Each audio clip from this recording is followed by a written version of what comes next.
자, 안녕하세요 여러분, 해리입니다. 제가 최근에 이메일 한 통을 뉴질랜드에 살고 계신 분에게서 받았습니다. 자, 이분이 제 영상을 보시다가 어, 성인들도 원어민처럼 될 수 있느냐라는 그런 궁금증을 가지고 저한테 이메일을 주셨습니다. 자, 이분의 좀 내용을 좀 사연을 좀 여러분들에게 소개하고, 그리고 이분에게 좀 도움이 되고자 제가 이 영상을 만들게 되었습니다.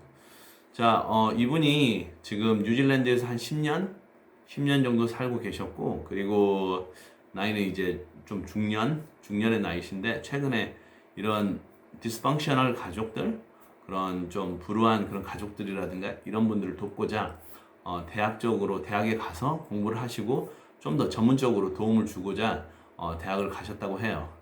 개인적으로 굉장히 훌륭한 일이라고 생각합니다. 제가 우선적으로 이분에게 말씀드리고 싶은 것은, 원어민처럼 가깝게는 갈 수 있습니다. 분명히 가깝게는 갈 수 있는데 굉장히 어렵습니다. 그거는 제가 처음에, 저는 이제 뉴질랜드를 가본 적은 없지만은 미국에 처음 갔을 때 삶이 쉽지는 않았어요. 내가 알고 있었던 영어들, 우리가 말하는, 흔히 한국에 말하는 CD 영어, 그냥 굉장히 목소리가 깔끔하죠. 정확하게 들리고 그렇게 발음하지 않아요. 잘. 물론 거기 뉴질랜드에서도 마찬가지로 아마 비슷한 상황이 아닐까 싶습니다.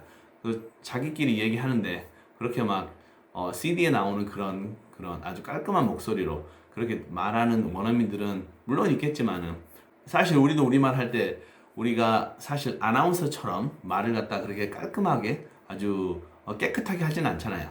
그거와 마찬가지 원리입니다. 거기에 사시는 분들 그냥 자기 말이기 때문에 그냥 중얼중얼 내뱉듯이 이렇게 뱉는 경우들도 많고, 그런 경우들이 많아요. 이분이 그 점을 가장 힘들어 하시는 것 같아요. 제가 볼 때는. 왜냐면은 숙제하거나 뭐 책을 읽거나 그런 것들은 별 문제가 없으실 거예요. 근데 본인 스스로도 그런 데는 문제가 없는데, 그 어린 학생들 사이에서 말을 끼고 대화에 끼고 그리고 토론 수업을 하는 데 있어서 굉장히 어려움을 느낀다고 말씀을 하셨거든요. 이런 것들은 굉장히 자연스러운 현상입니다. 어떻게 보면은 외국인한테 모국어가 아닌, 영어가 모국어가 아닌 사람들한테 가서 마치 그걸 모국어처럼 이렇게 자유자재로 활용하고 쓰라는 거는 굉장히 어려워요. 너무 어려워요. 그러면은 해결책은, 과연 이게 가능하느냐? 이 사람들처럼 쓰고 말하고 이 사람처럼 자연스럽게 영어를 가지고 행동할 수 있느냐? 가능은 한데 굉장한 노력이 많이 필요해요. 거의 24시간 잠자는 시간 빼놓고는 영어를 계속 생각하셔야 돼요. 정말로 힘든 과정입니다. 우리가 말하는 그런, 제가 가끔 안타까운 것은, 제가 그 해리포터라든가 이런 것들, 퍼시 잭슨 가지고 우리가 책 읽기를 하고 있는데, 제가 그런 부분들도 있었어요. 이런 우리나라에서 제가 저번에도 몇 번 설명을 드렸지만은 항상 비슷비슷해요. 몇 가지 표현법을 갖다 배우는데, 그 표현법이 어딘가에서는 써야 되는데 그걸 갖다 그냥 하나에 배우고 끝나는 걸로 끝나는 거예요. 그런 경우가 굉장히 많아요. 여러분들이 이제 외국에 가서 뭐 생활해 보시면 알겠지만은, 기본적으로 얼마예요? 뭐 어디까지 갑니다. 뭐 이런 기본적인 그런 마치 서바이벌 영어, 그거는 어느 정도만 하시면 할 수 있어요. 아마 이분은, 지금 뉴질랜드에 살고 계신 이분은 물론 그 단계는 넘으셨을 거예요. 분명히 본인 스스로가 테드나 이런 웬만한 영상을 보면은 이해를 하신다고 해요. 솔직히 우리나라에서 그 정도 공부를 그 정도 실력이라고 하면은 우리나라에서도 굉장한 실력이거든요. 만약에 우리나라에 오셨으면은 영어 실력은 굉장히 높을 거라고 생각을 합니다. 자, 하지만 문제는 원어민들 사이에서 끼었을 때는 그게 좀 적용이 되지 않는다는 거죠. 자, 우리가 예를 들어서 CD 영어는 굉장히 깔끔하게 얘기를 하죠. Hey, how are you? Fine, thank you. And what's your name? 뭐 이런 식으로 가지만 그런 원어민들은 이렇게 친구들끼리 얘기하는 거 보면 Hey, what's up, man? How's it going? Oh, what have you been up to? 뭐 이런 식으로 좀 이렇게 스르륵 넘어가듯이 그런 경우가 많고, 그리고 이런 것들이 일반 인사뿐만 아니라 기본적으로 대화에서도 많아요. 자, 그리고 대학을 다니면서 분명히 나이가 젊은 친구들하고 생활을 하시다 보니까 분명히 그 부분에서 어려운 점이 있을 거라고 생각합니다. 이 젊은 친구들은 우리나라도 마찬가지로, 예를 들어 외국인이 우리나라에 왔는데 그 외국인이 기본적인 우리말 표현법만 얼마예요? 뭐 그런 기본적인 인사법들, 그런 것들을 배우고 물론 자기 나름대로는 최선을 다해서 배워가지고 왔겠지만은 우리 젊은 대학생들 그 대학생들 사이에서 끼워서 말을 하는 건 정말 어려울 거라고 생각을 해요. 이런 뭐 K-팝 문화들 아니면 길거리 문화들 뭐 친구들 사이의 문화들 뭐 이런 술 문화들 이런 모든 걸 갖다 다 이해하고 하려면 굉장히 어려울 거라고 생각합니다. 그래서 제가 이 부분이 굉장히 어렵다고 얘기를 한 겁니다. 불가능하진 않아요. 하지만 자기가 거기에 쏟아야 하는 노력들이 어마어마한 거죠. 자, 거의 잠자는 시간 빼놓고는 뭐 항상 영어를 생각하고 영어로 말하려고 노력하고 영어로 하려고 노력을 하셔야 돼요. 자, 그리고 이분이 제가 상상을 통해서 영어를 또 배울 수 있다라고 언급했던 부분이 있는데 그 부분에 대해서 궁금해 하시는데 예를 들어서 제가 영어 표현법 be supposed를 배웠다라고 하면은 이걸 가지고 물론 우리나라 책에서도 이거 어떻게 활용하는 거 몇 줄이 나와 있고 연습을 몇 번 하고 이렇게 끝나는데 그 이상을 넘어서 자기가 상황을 상상을 하셔야 돼요. 예를 들어서 제 친구 제 옛날 룸메이트 이름이 스캇인데 스캇이란 친구하고 영화를 보기로 되어 있었어요. 뭐 4시에 영화를 보기로 되어 있었는데 제가 만약에 숙제가 너무 많아서 숙제를 갖다가 금요일까지 제출을 해야 돼서 좀 그걸 갖다가 좀 미루고 영화를 갖다 나중에 보고 그리고 아니면 너 혼자 보러 가라 이런 것들을 갖다 혼자 상상을 하는 거예요. 그러면은 이게 be supposed 뿐만 아니라 뭐 숙제를 언제까지 제출해야 되고 이런 표현들까지 다 같이 따라오게 되는 거예요. 그러다 보면요 계속 꼬리에 꼬리를 물게 돼요. 그러다 보면 자기가 한 번도 그 표현을 써보지 않은 사람은 그 상황이 딱 닥쳤을 때 그 표현을 할 수가 없어요. 그래서 항상 미리미리 연습을 해보시고 그걸 갖다 내 것으로 만들어 놓기 위해서 상상을 통해서 영어 연습을 하는 거죠. 그리고 그게 내가 자연스럽게 말할 때까지 계속 연습을 하시는 거예요.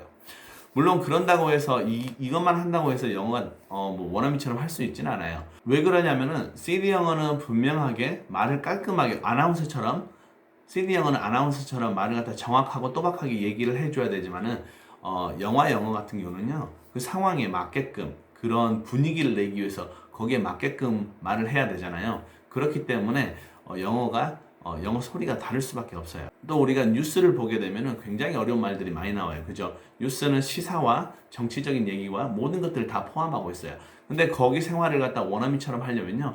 이 모든 배경 지식이 있으셔야지만 말을 할 수 있어요. 정치 모든 분야. 그러니까 나는 비록 여기만 공부하려고 왔는데 예를 들어서 이런 가족에 관해서만 공부하려고 왔는데 거기에서 따라오는 부가적인 것들이 너무 많은 거예요. 사실은. 그러니까 제가 말씀드린 것은 아까도 말씀드렸지만은 이게 가능은 하지만 쉽진 않아요. 왜? 어마어마한 노력이 많이 필요하기 때문에 그래요. 우리가 얘기할 때도 보면은 정치적인 얘기들 아니면 사회적인 얘기들 안 할 수가 없거든요. 우리가 토론을 하다 보면은 그런 부분들에서 어휘가 부족하고 그리고 그런 부분들에서 어떻게 표현법들이 부족하면요 표현을 할 수가 없어요. 그래서 저는 제가 미국에서 생활할 때는 항상 하루에 하루 아니면 이틀에 그 신문 기사 하나씩을 오려가지고 항상 주머니에 넣고 다니면서 외우고 다녔어요. 그럼으로써 제가 어휘가 늘고 말이 빨라지고 그리고 듣기가 빨라져요. 왜 듣기하고 말이 빨라지냐면요. 이거를 갖다 내가 입에서 달달달 뱉을 때까지 연습을 하다 보면요. 당연히 내가 물론 알고 이걸 외워야겠죠. 그 상황에서 만약에 제가 했다고 하면요. 이게 누군가가 비슷한 말을 갖다 했을 때 이게 내 머릿속에 이미 박혀있기 때문에 이 영어식 구조가 박혀있기 때문에 들었을 때 누군가가 비슷한 말을 했거나 그 정도 어휘, 그 정도 문장의 복잡성을 가지고 얘기를 한다고 하면요. 알아들을 수가 있어요. 그리고 또한 말하기에 있어서는 내가 이미 한번 이걸 갖다 입에 달달달 외울 정도로 말을 했기 때문에 조금씩 변화만 주면요. 단어나 상황만 조금씩만 변화만 주면요. 좀 더 빠르게 나올 수 있어요. 물론 이거 기사 몇 개를 외우셨다고 해서 물론 가능한 건 아니에요. 꾸준하게 하셔야 돼요. 저 같은 경우는 처음에 미국을 갔을 때 이제 수박을 사러 갔어요. 그때가 여름이었는데 수박을 샀는데 뒤에서 미국 같은 경우는 예를 들어서 계산을 할 때 이런 카드를 이런 캐시어가 내 카드를 잡고 자기가 긁지 않거든요. 항상 카드를 자기가 긁어야 되거든요. 이제 그렇게 하는 건데 그리고 그 캐시어가 보통 credit or debit 이렇게 물어봐요. 자, 이 말은 보통 너의 신용카드로 할 거냐? 아니면은 너의 체크카드처럼 바로 너의 통장에서 돈이 나가게끔 그렇게 계산할 거냐? 그 말이거든요. 그리고 뭐 캐시백도 있고 그런 것들이 있어요. 근데 제가 처음 갔을 때는 이런 모든 지식들이 없었기 때문에 무슨 말을 하는지 몰랐어요. 그래서 뒤에 있던 한 아주머니가 너무 기다리다가 화가 났죠. 그래서 just swipe your damn card. 그래서 이 뒤에 있던 여자분이 화가 나서 좀 저한테 소리를 질렀어요. 제가 집에 오는 길에 너무 창피하고 그 정도 말도 못 알아듣는 거예요. 너무 바보 같은 거예요. 자, 그래서 이분도 가끔 본인이 바보같이 느껴진다라고 얘기를 하시는데 저도 그 기분이 어떤 건지 알아요. 그래서 저도 이제 그날 바로 조그마한 TV를 하나 사서 집에서 혼자 앉아서 계속 TV만 봤어요.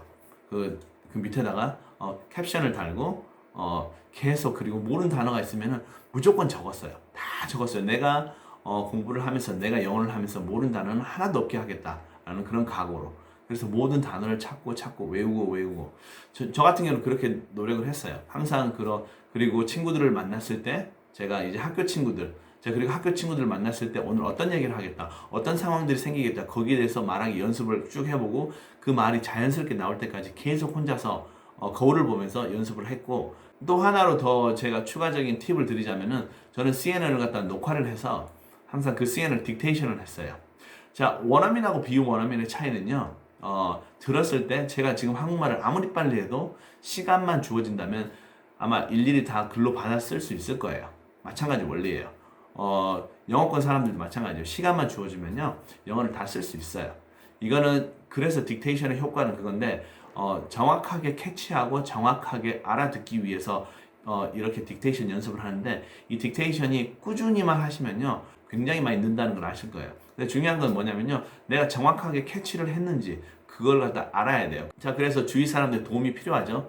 특히 원어민들, 정확하게 그 사람들이 내가 정확하게 캐치를 했는지 한번 확인해 달라. 어느 부분이 문제냐, 어떻게 소리가 다르게 났느냐, 그런 것들을 확인하시고, 또한 분명히 그 자기가 상상하면서 말을 하실 때 자기가 하고 싶은 말들이 있을 거란 말이에요. 예를 들어서 저 같은 경우는 저희 친구가 같이 운동을 하다가 음료를 마시는데 너 거기에 입대고 먹지 마. 그 병 입대고 먹지 마. 이 말을 하고 싶은 거예요.